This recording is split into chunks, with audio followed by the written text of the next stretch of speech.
ਵਾਹਿਗੁਰੂ ਜੀ ਕਾ ਖਾਲਸਾ ਵਾਹਿਗੁਰੂ ਜੀ ਕੀ ਫਤਿਹ। ਸ਼੍ਰੀ ਧਰੂ ਭਗਤ ਜੀ ਆਦ ਕਾਲ ਵਿੱਚ ਜਿਸ ਦਾ ਨਾਮ ਸਤਜੁਗ ਹੈ, ਭਗਤ ਧਰੂ ਜੀ ਦਾ ਜਨਮ ਹੋਇਆ। ਆਪ ਦਾ ਜਨਮ ਰਾਜੇ ਉਤਪਾਦਨ ਦੇ ਘਰ ਮਾਤਾ ਸੁਨੀਤੀ ਜੀ ਦੀ ਕੁੱਖੋਂ ਹੋਇਆ। ਉਹ ਬੜੀ ਧਾਰਮਿਕ, ਨੇਕ ਤੇ ਉੱਚੇ ਵਿਚਾਰਾਂ ਵਾਲੀ ਇਸਤਰੀ ਸੀ। ਰਾਜੇ ਉਤਪਾਦਨ ਦੀਆਂ 2 ਰਾਣੀਆਂ ਸਨ। ਛੋਟੀ ਰਾਣੀ ਬਹੁਤ ਸੁੰਦਰ ਪਰ ਈਰਖਾ ਕਰਨ ਵਾਲੀ ਸੀ। ਉਸਨੇ ਰਾਜੇ ਨੂੰ ਕਾਬੂ ਕਰ ਰੱਖਿਆ ਸੀ, ਸਦਾ ਆਪਣੇ ਮਹਿਲ ਵਿੱਚ ਰੱਖਦੀ ਸੀ। ਉਹਨਾਂ ਦਾ ਵੀ ਇੱਕ ਪੁੱਤਰ ਸੀ। ਸੁਨੀਤੀ ਦੇ ਪੁੱਤਰ ਧਰੂ ਨੂੰ ਮਤਰੇਈ ਮਾਂ ਰਾਜੇ ਦੀ ਗੋਦ ਵਿੱਚ ਬੈਠ ਕੇ ਸੁੱਖ ਨਾ ਲੈਣ ਦਿੰਦੀ, ਪਰ ਧਰੂ ਹਮੇਸ਼ਾ ਹੀ ਆਪਣੇ ਪਿਤਾ ਦੀ ਗੋਦੀ ਦਾ ਨਿੱਘ ਮਾਣਨਾ ਚਾਹੁੰਦਾ, ਕਿਉਂਕਿ ਜਿਸ ਬੱਚੇ ਨੂੰ ਬਾਪ ਦਾ ਪਿਆਰ ਨਹੀਂ ਮਿਲਦਾ, ਉਸ ਬੱਚੇ ਦਾ ਜੀਵਨ ਅਧੂਰਾ ਹੁੰਦਾ ਹੈ। ਭਾਈ ਗੁਰਦਾਸ ਜੀ ਦੇ ਅਨੁਸਾਰ ਧਰੂ ਹੱਸਦਾ ਘਰ ਆਇਆ, ਕਰ ਪਿਆਰ ਪਿਓ ਕੁੱਛੜ ਲੀਤਾ, ਬਾਹੋਂ ਪਕੜ ਉਠਾ ਲਿਆ, ਮਨ ਵਿੱਚ ਰੋਸ ਮਤਰੇਈ ਕੀਤਾ। ਇੱਕ ਦਿਨ ਧਰੂ ਬਾਲਕਾਂ ਦੇ ਨਾਲ ਖੇਡ ਕੇ ਹੱਸਦਾ ਖੇਡਦਾ ਮਹਿਲ ਪਹੁੰਚਿਆ। ਉਸ ਨੂੰ ਹੱਸਦਾ ਖੇਡ ਦੇਖ ਕੇ ਰਾਜੇ ਦੇ ਅੰਦਰ ਮੋਹ ਜਾਗ ਗਿਆ। ਉਸਨੇ ਧਰੂ ਨੂੰ ਆਪਣੀ ਗੋਦੀ ਵਿੱਚ ਚੁੱਕ ਲਿਆ, ਉਸ ਨਾਲ ਲਾਡ ਲਡਾਉਂਦਾ ਗੱਲਾਂ ਕਰਨ ਲੱਗਾ। ਇੰਨੇ ਨੂੰ ਛੋਟੀ ਰਾਣੀ ਉੱਥੇ ਆ ਗਈ। ਧਰੂ ਨੂੰ ਗੋਦੀ ਵਿੱਚ ਬੈਠਾ ਦੇਖ ਕੇ ਉਸ ਦੇ ਗੁੱਸੇ ਦਾ ਕੋਈ ਠਿਕਾਣਾ ਨਾ ਰਿਹਾ। ਉਸਦੇ ਮੱਥੇ ਤੇ ਤਿਉੜੀ ਪੈ ਗਈ। ਬੱਚੇ ਨੂੰ ਬਾਹੋਂ ਫੜ ਕੇ ਰਾਜੇ ਦੀ ਗੋਦ ਵਿੱਚੋਂ ਉਠਾ ਕੇ ਬੋਲੀ, ਤੂੰ ਰਾਜੇ ਦੀ ਗੋਦ ਵਿੱਚ ਨਹੀਂ ਬੈਠ ਸਕਦਾ, ਦੌੜ ਜਾ, ਇਸ ਮਹਿਲ ਵੱਲ ਮੁੜ ਕੇ ਨਾ ਆਈ। ਛੋਟੀ ਰਾਣੀ ਦੀ ਅਜਿਹੀ ਘਟੀਆ ਹਰਕਤ ਦੇਖ ਕੇ ਵੀ ਰਾਜਾ ਚੁੱਪ ਹੀ ਰਿਹਾ। ਉਸਦੀ ਇੰਨੀ ਹਿੰਮਤ ਨਹੀਂ ਸੀ ਕਿ ਉਹ ਰਾਣੀ ਨੂੰ ਕੁਝ ਵੀ ਕਹਿ ਸਕੇ। ਦੂਜੇ ਪਾਸੇ ਬਾਲਕ ਧਰੂ ਰੋਂਦਾ ਕੁਰਲਾਉਂਦਾ ਆਪਣੀ ਮਾਂ ਕੋਲ ਚਲਾ ਗਿਆ। ਮਾਂ ਕੋਲ ਜਾ ਕੇ ਉਸ ਦੀਆਂ ਭੁੱਬਾਂ ਨਿਕਲ ਗਈਆਂ ਕਿ ਉਸਨੇ ਆਪਣੇ ਪਿਤਾ ਦੀ ਗੋਦ ਵਿੱਚ ਬਹਿ ਕੇ ਅਜਿਹਾ ਕੀ ਗੁਨਾਹ ਕਰ ਦਿੱਤਾ ਸੀ ਕਿ ਉਸ ਨਾਲ ਇਸ ਤਰ੍ਹਾਂ ਵਿਹਾਰ ਕੀਤਾ ਗਿਆ।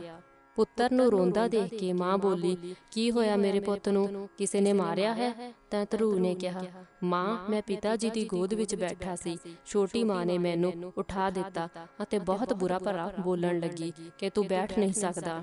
ਮਾਂ ਵਿਚਾਰੀ ਪੁੱਤਰ ਨੂੰ ਵਰਲਾਉਣ ਲਈ ਕਹਿੰਦੀ ਹੈ, ਪੁੱਤ ਤੈਨੂੰ ਆਪਣੇ ਬਾਪ ਦੀ ਗੋਦੀ ਵਿੱਚ ਨਹੀਂ ਬਹਿਣਾ ਚਾਹੀਦਾ ਸੀ, ਤੇਰਾ ਕੋਈ ਹੱਕ ਨਹੀਂ। ਇਹ ਕਹਿ ਕੇ ਉਸਨੇ ਆਪਣੇ ਪੁੱਤ ਨੂੰ ਹਿੱਕ ਨਾਲ ਲਾ ਲਿਆ, ਉਸ ਨਾਲ ਲਾੜ ਲਡਾਇਆ। ਇਹ ਤਾਂ ਉਸ ਮਾਂ ਨੂੰ ਹੀ ਪਤਾ ਹੋਵੇਗਾ ਕਿ ਉਸ ਵੇਲੇ ਉਸਦੇ ਦਿਲ ਉੱਤੇ ਕੀ ਬੀਤੀ ਹੋਵੇਗੀ। ਬੱਚਾ ਮਾਂ ਨੂੰ ਪੁੱਛਦਾ ਹੈ, ਮਾਂ ਸੱਚ ਦੱਸ, ਤੂੰ ਰਾਣੀ ਹੈ ਜੰਦਾਸੀ, ਮੈਨੂੰ ਕੋਈ ਪਤਾ ਤਾਂ ਲੱਗੇ। ਹਾਂ ਤਾਂ ਮੈਂ ਰਾਣੀ, ਪਰ ਇਹ ਕਹਿ ਕੇ ਉਹ ਚੁੱਪ ਕਰ ਜਾਂਦੀ ਹੈ। ਫਿਰ ਪੁੱਤਰ ਧਰੂ ਪੁੱਛਦਾ ਹੈ ਕਿ ਮੈਂ ਪਿਤਾ ਜੀ ਦੀ ਗੋਦ ਵਿੱਚ ਕਿਉਂ ਨਹੀਂ ਬੈਠ ਸਕਦਾ? ਕਿਉਂਕਿ ਤੂੰ ਭਗਤੀ ਨਹੀਂ ਕੀਤੀ। ਨਾ ਭਗਤੀ ਕਰਨ ਦੇ ਕਾਰਨ ਇਹ ਹਾਲਾਤ ਹੋ ਰਹੀ ਹੈ। ਰਾਜ ਸੁਖ ਭਗਤੀ ਵਾਲਿਆਂ ਨੂੰ ਹੀ ਮਿਲਦਾ ਹੈ, ਰਾਣੀ ਨੇ ਕਿਹਾ। ਫਿਰ ਧਰੂ ਪੁੱਛਦਾ ਹੈ, ਮਾਂ ਦੱਸ ਫਿਰ ਮੈਂ ਕੀ ਕਰਾਂ ਜਿਸ ਕਾਰਨ ਮੈਨੂੰ ਪਿਤਾ ਜੀ ਦਾ ਨਿੱਘ ਮਿਲ ਸਕੇ, ਮੈਨੂੰ ਕੋਈ ਰਾਜ ਸਿੰਘਾਸਨ ਤੋਂ ਨਾ ਉਠਾਏ। ਮਮਤਾ ਮਾਰੀ ਮਾਂ ਨੇ ਆਖਿਆ, ਪੁੱਤਰ ਪਰਮਾਤਮਾ ਦੀ ਭਗਤੀ ਕਰਨੀ ਚਾਹੀਦੀ ਹੈ, ਤਪੱਸਿਆ ਕਰਨ ਨਾਲ ਰਾਜ ਸੁਖ ਪ੍ਰਾਪਤ ਹੁੰਦਾ ਹੈ। ਚੰਗਾ ਮਾਂ, ਮੈਂ ਭਗਤੀ ਕਰਨ ਜਾਂਦਾ ਹਾਂ, ਧਰੂ ਨੇ ਆਖ ਦਿੱਤਾ। ਫਿਰ ਮਾਂ ਪੁੱਤਰ ਨੂੰ ਸਮਝਾਉਂਦੀ ਹੈ ਕਿ ਪੁੱਤਰ ਹਾਲੇ ਤੂੰ ਛੋਟਾ ਬੱਚਾ ਹੈ, ਵੱਡਾ ਹੋ ਕੇ ਭਗਤੀ ਕਰੀ, ਤੇਰੇ ਨਾਲ ਹੀ ਮੇਰੀ ਹੋਂਦ ਹੈ, ਜੇ ਤੂੰ ਵੀ ਚਲਾ ਗਿਆ ਤਾਂ ਮੇਰਾ ਕੀ ਬਣੇਗਾ? ਜਦੋਂ ਰਾਤ ਹੋਈ ਤਾਂ ਧਰੂ ਨੂੰ ਨੀਂਦ ਨਾ ਆਈ। ਉਸਦੇ ਕੰਨਾਂ ਵਿੱਚ ਮਤਰੇਈ ਮਾਂ ਦੇ ਬੋਲ ਗੂੰਜ ਰਹੇ ਸਨ। ਉਹ ਬੇਚੈਨੀ ਨਾਲ ਉੱਠਿਆ ਅਤੇ ਮਹਿਲ ਵਿੱਚੋਂ ਬਾਹਰ ਚਲਾ ਗਿਆ। ਐਸਾ ਭਾਣਾ ਵਰਤਿਆ ਕਿ ਕਿਸੇ ਨੇ ਦੇਖਿਆ ਵੀ ਨਾ। ਮਾਂ ਵੀ ਸੁੱਤੀ ਤੇ ਪਹਿਰੇਦਾਰ ਵੀ। ਨੰਗੇ ਪੈਰੀ ਹੀ ਉਹ ਜੰਗਲ ਵੱਲ ਤੁਰ ਪਿਆ। ਕੁੱਪ ਹਨੇਰੀ ਰਾਤ ਵਿੱਚ ਉਹ ਪਰਮਾਤਮਾ ਤੇ ਯਕੀਨ ਰੱਖ ਨਿਡਰ ਹੋ ਤੁਰਦਾ ਗਿਆ। ਜੰਗਲ ਵਿੱਚੋਂ ਤਰ੍ਹਾਂ ਤਰ੍ਹਾਂ ਦੇ ਜਾਨਵਰਾਂ ਦੀਆਂ ਆਵਾਜ਼ਾਂ ਆਉਂਦੀਆਂ ਸਨ। ਜਦੋਂ ਉਹ ਤੁਰਦਾ ਤੁਰਦਾ ਥੱਕ ਗਿਆ ਤਾਂ ਜ਼ਮੀਨ ਤੇ ਬੈਠ ਗਿਆ ਅਤੇ ਉਸ ਨੂੰ ਨੀਂਦ ਆ ਗਈ। ਸਵੇਰੇ ਅੱਖ ਖੁੱਲ੍ਹਦੇ ਸਾਰ ਹੀ ਭਗਵਾਨ ਭਗਵਾਨ ਕਹਿੰਦਾ ਫਿਰ ਤੁਰ ਪੈਂਦਾ ਹੈ। ਉਹ ਆਵਾਜ਼ਾਂ ਮਾਰਦਾ ਸੀ ਕਿ ਨਾਰਦ ਮੁਨੀ ਜੀ ਆ ਗਏ। ਨਾਰਦ ਮੁਨੀ ਜੀ ਨੂੰ ਦੇਖ ਕੇ ਕਹਿੰਦਾ ਹੈ ਕਿ ਤੁਸੀਂ ਭਗਵਾਨ ਹੋ? ਨਹੀਂ ਬਾਲਕ, ਮੈਂ ਭਗਵਾਨ ਨਹੀਂ, ਭਗਵਾਨ ਦੂਰ ਰਹਿੰਦੇ ਹਨ, ਉੱਥੇ ਤੂੰ ਨਹੀਂ ਜਾ ਸਕਦਾ, ਨਾਰਦ ਨੇ ਉੱਤਰ ਦਿੱਤਾ। ਧਰੂ ਫਿਰ ਬੱਚਿਆਂ ਵਾਂਗ ਜਿੱਦ ਕਰਦਾ ਹੈ, ਮੈਂ ਕਿਉਂ ਨਹੀਂ ਜਾ ਸਕਦਾ? ਨਾਰਦ ਜੀ ਦੇ ਸਮਝਾਉਂਦੇ ਹੋਏ ਕਿਹਾ ਕਿ ਉਹ ਵਾਪਸ ਆਪਣੇ ਪਿਤਾ ਕੋਲ ਚੱਲ ਜਾਵੇ ਤਾਂ ਉਸ ਨੂੰ ਅੱਧਾ ਰਾਜ ਦਵਾ ਦੇਣਗੇ। ਇਹ ਸੁਣ ਕੇ ਧਰੂ ਹੱਸ ਪਿਆ ਕਿ ਹਾਲੇ ਤਾਂ ਉਹ ਥੋੜੀ ਦੂਰ ਹੀ ਆਇਆ ਹੈ, ਅੱਧਾ ਰਾਜ ਮਿਲਣ ਲੱਗ ਗਿਆ। ਜੇਕਰ ਪਰਮਾਤਮਾ ਦੇ ਦਰਸ਼ਨ ਕਰ ਲੈ ਤਾਂ ਸਾਰਾ ਰਾਜ ਮਿਲੇਗਾ। ਧਰੂ ਨੇ ਨਾਰਦ ਜੀ ਨੂੰ ਕਿਹਾ ਕਿ ਮੈਂ ਤਾਂ ਸਾਰਾ ਰਾਜ ਲੈਣਾ ਹੈ। ਧਰੂ ਨੇ ਨਾਰਦ ਜੀ ਨੂੰ ਕਿਹਾ ਕਿ ਮੈਂ ਨਹੀਂ ਜਾਣਦਾ ਤੁਸੀਂ ਕੌਣ ਹੋ, ਪਰ ਤੁਸੀਂ ਮੈਨੂੰ ਪਰਮਾਤਮਾ ਤੋਂ ਮਿਲਣ ਤੋਂ ਰੋਕਦੇ ਹੋ ਤਾਂ ਤੁਸੀਂ ਮੇਰੇ ਦੁਸ਼ਮਣ ਹੋ। ਬੱਚੇ ਦਾ ਦ੍ਰਿੜ ਵਿਸ਼ਵਾਸ ਦੇਖ ਕੇ ਨਾਰਦ ਜੀ ਹੈਰਾਨ ਹੋ ਜਾਂਦੇ ਹਨ ਅਤੇ ਸੋਚਦੇ ਹਨ ਕਿ ਬੱਚੇ ਦੇ ਰੂਪ ਵਿੱਚ ਕੋਈ ਮਹਾਨ ਆਤਮਾ ਹੈ। ਨਾਰਦ ਜੀ ਉਸ ਨੂੰ ਪਰਮੇਸ਼ਰ ਦਾ ਨਾਮ ਰੂਪੀ ਮੰਤਰ ਦਿੰਦੇ ਹਨ। ਧਰੂ ਇੱਕ ਪੱਥਰ ਉੱਪਰ ਬੈਠ ਕੇ ਭਗਤੀ ਕਰਨ ਲੱਗਾ। ਦੂਸਰੇ ਪਾਸੇ ਮਾਂ ਸੁਨੀਤੀ ਜਦੋਂ ਜਾਗਦੀ ਹੈ ਤਾਂ ਧਰੂ ਨੂੰ ਸਾਰੇ ਮਹਿਲ ਵਿੱਚ ਲੱਭਦੀ ਹੈ। ਧਰੂ ਨਾ ਮਿਲਣ ਤੇ ਉਸ ਦੀਆਂ ਅੱਖਾਂ ਅੱਗੇ ਹਨੇਰਾ ਛਾ ਜਾਂਦਾ ਹੈ। ਉੱਧਰ ਰਾਜੇ ਉਤਪਾਦਨ ਨੂੰ ਵੀ ਖਬਰ ਹੋ ਜਾਂਦੀ ਹੈ, ਪਰ ਛੋਟੀ ਰਾਣੀ ਉਸ ਨੂੰ ਧਰੂ ਨੂੰ ਲੱਭਣ ਲਈ ਜਾਣ ਨਾ ਦਿੰਦੀ।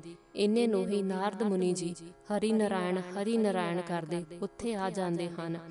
ਨਾਰਦ ਜੀ ਸਾਰੀ ਗੱਲਬਾਤ ਦੱਸਦੇ ਹਨ ਤਾਂ ਰਾਜਾ ਬਹੁਤ ਸ਼ਰਮਿੰਦਾ ਹੁੰਦਾ ਹੈ। ਰਾਜਾ ਦੱਸਦਾ ਹੈ ਕਿ ਕੱਲ ਉਸ ਨੂੰ ਛੋਟੀ ਰਾਣੀ ਨੇ ਮੇਰੀ ਗੋਦ ਵਿੱਚੋਂ ਉਠਾ ਦਿੱਤਾ ਸੀ। ਗੁੱਸੇ ਵਿੱਚ ਹੀ ਉਹ ਮਹਿਲ ਛੱਡ ਕੇ ਗਿਆ ਹੈ। ਨਾਰਦ ਜੀ ਦੱਸਦੇ ਹਨ ਕਿ ਤੁਹਾਡਾ ਪੁੱਤਰ ਤਪੋਬਨ ਵਿੱਚ ਪਰਮਾਤਮਾ ਦੀ ਭਗਤੀ ਕਰ ਰਿਹਾ ਹੈ। ਉਹ ਰਾਜੇ ਨੂੰ ਕਹਿੰਦੇ ਹਨ ਕਿ ਤੁਸੀਂ ਪੁੱਤਰ ਨੂੰ ਪਿਆਰ ਨਹੀਂ ਦਿੱਤਾ, ਰਾਣੀ ਸੁਨੀਤੀ ਨੂੰ ਦੁਰਕਾਰ ਦਿੱਤੀ ਹੈ। ਐਸਾ ਕਰਮ ਤੇ ਵਿਤਕਰਾ ਕਰਨ ਵਾਲਾ ਪੁਰਸ਼ ਸਦਾ ਦੁਖੀ ਹੁੰਦਾ ਹੈ। ਉਹ ਭਗਵਾਨ ਦੀ ਭਗਤੀ ਕਰਕੇ ਰਾਜ ਪ੍ਰਾਪਤ ਕਰੇਗਾ। ਨਾਰਦ ਨੇ ਸੁਨੀਤੀ ਨੂੰ ਧੀਰਜ ਦਿੱਤੀ ਕਿ ਹੇ ਰਾਣੀ, ਤੇਰੀ ਕੁੱਖ ਸਫਲ ਹੋ ਗਈ, ਚਿੰਤਾ ਨਾ ਕਰ, ਖੁਸ਼ ਹੋ, ਤੇਰਾ ਪੁੱਤ ਭਗਤ ਬਣੇਗਾ। ਇਹ ਕਹਿ ਕੇ ਨਾਰਦ ਜੀ ਉੱਥੋਂ ਚਲੇ ਜਾਂਦੇ ਹਨ। ਰਾਜੇ ਨੇ ਜੰਗਲ ਵਿੱਚ ਜਾ ਕੇ ਧਰੂ ਨੂੰ ਸਮਝਾਉਣ ਦੀ ਕੋਸ਼ਿਸ਼ ਕੀਤੀ, ਪਰ ਧਰੂ ਆਪਣੀ ਭਗਤੀ ਵਿੱਚ ਲੀਨ ਰਿਹਾ। ਇੰਦਰ ਦੇਵਤਾ ਨੇ ਵੀ ਧਰੂ ਦੀ ਤਪੱਸਿਆ ਨੂੰ ਭੰਗ ਕਰਨ ਲਈ ਅਨੇਕਾਂ ਯਤਨ ਕੀਤੇ, ਮਾਇਆ ਦੇ ਚਮਤਕਾਰ ਦਿਖਾਏ, ਪਰ ਧਰੂ ਨਾ ਡੋਲਿਆ। ਦੈਂਤ ਨੂੰ ਵੀ ਭੇਜਿਆ, ਪਰ ਉਹ ਅਡੋਲ ਰਿਹਾ। ਧਰੂ ਦੀ ਭਗਤੀ ਤੋਂ ਖੁਸ਼ ਹੋ ਕੇ ਵਿਸ਼ਨੂੰ ਭਗਵਾਨ ਆਪਣਾ ਰੂਪ ਬਦਲ ਕੇ ਤਪੋਬਨ ਵਿੱਚ ਪੁੱਜ ਗਏ। ਉਹਨਾਂ ਨੇ ਉਹ ਰੂਪ ਧਾਰਨ ਕੀਤਾ ਜਿਹੋ ਜਿਹਾ ਧਰੂ ਦੇ ਮਨ ਵਿੱਚ ਸੀ। ਜਦੋਂ ਧਰੂ ਨੇ ਦਰਸ਼ਨ ਕੀਤੇ ਤਾਂ ਪ੍ਰਸੰਨ ਹੋ ਗਿਆ। ਉਸ ਦੀ ਤਪੱਸਿਆ ਤੋਂ ਖੁਸ਼ ਹੋ ਕੇ ਭਗਵਾਨ ਨੇ ਵਰ ਦਿੱਤਾ, ਘੋਰ ਤਪੱਸਿਆ ਨਾਲ ਮਨ ਮੋਹਿਆ ਜਾ ਰਾਜ ਮਿਲੇਗਾ, 26,000 ਸਾਲ ਰਾਜ ਕਰੇਗਾ, ਅਮਰ ਹੋਏਗਾ, ਸ੍ਰਿਸ਼ਟੀ ਦੇ ਰਹਿੰਦੇ ਤੱਕ ਨਾਮ ਰਹੇਗਾ। ਇਹ ਵਰ ਦੇ ਕੇ ਧਰੂ ਨੂੰ ਆਪਣੇ ਘਰ ਜਾਣ ਲਈ ਕਿਹਾ ਅਤੇ ਭਗਵਾਨ ਵਿਸ਼ਨੂੰ ਜੀ ਆਪ ਵੀ ਉੱਥੋਂ ਚਲੇ ਜਾਂਦੇ ਹਨ। ਨਾਰਦ ਮੁਨੀ ਜੀ ਨੇ ਰਾਜੇ ਨੂੰ ਜਾ ਕੇ ਸਾਰੀ ਗੱਲ ਦੱਸੀ ਤਾਂ ਰਾਜਾ ਰੱਥ ਲੈ ਕੇ ਲੈਣ ਆ ਗਿਆ। ਦਰਬਾਰ ਵਿੱਚ ਖੁਸ਼ੀ ਮਨਾਈ ਗਈ। ਰਾਜਾ ਉਤਪਾਦਨ ਨੇ ਧਰੂ ਨੂੰ ਰਾਜ ਦੇ ਦਿੱਤਾ। ਭਗਵਾਨ ਦੇ ਵਰ ਕਰਕੇ 26,000 ਸਾਲ ਰਾਜ ਕੀਤਾ। ਮੁੜ ਉਹ ਅਮਰ ਹੋ ਗਏ। ਅੱਜ ਵੀ ਧਰੂ ਤਾਰੇ ਦੇ ਨਾਮ ਨਾਲ ਚੇਤੇ ਕੀਤਾ ਜਾਂਦਾ ਹੈ। ਸ੍ਰੀ ਗੁਰੂ ਗ੍ਰੰਥ ਸਾਹਿਬ ਜੀ ਦੇ ਵਿੱਚ ਗੌੜੀ ਰਾਗ ਅੰਦਰ ਭਗਤ ਕਬੀਰ ਜੀ ਦਾ ਸ਼ਬਦ ਅੰਗ 337 ਤੇ ਸੁਭਾਏਮਾਨ ਹੈ। ਰਾਮ ਜਪੋ ਜੀ ਐਸੇ ਐਸੇ, ਧਰੂ ਪ੍ਰਹਲਾਦ ਜਪਿਓ ਹਰ ਜੈਸੇ, ਦੀਨ ਦਿਆਲ ਭਰੋਸੇ ਤੇਰੇ, ਸਭ ਪਰਿਵਾਰ ਚੜਾਇਆ ਬੇੜੇ ਰਹਾਓ। ਜੇਕਰ ਤੁਹਾਨੂੰ ਸਾਡੀ ਇਹ ਵੀਡੀਓ ਪਸੰਦ ਆਈ ਤਾਂ ਇਸ ਚੈਨਲ ਨੂੰ ਸਬਸਕ੍ਰਾਈਬ, ਲਾਈਕ ਤੇ ਸ਼ੇਅਰ ਜ਼ਰੂਰ ਕਰਿਓ। ਆਪ ਜੀ ਦੇ ਧੰਨਵਾਦੀ ਹੋਵਾਂਗੇ। ਵਾਹਿਗੁਰੂ ਜੀ ਕਾ ਖਾਲਸਾ, ਵਾਹਿਗੁਰੂ ਜੀ ਕੀ ਫਤਿਹ।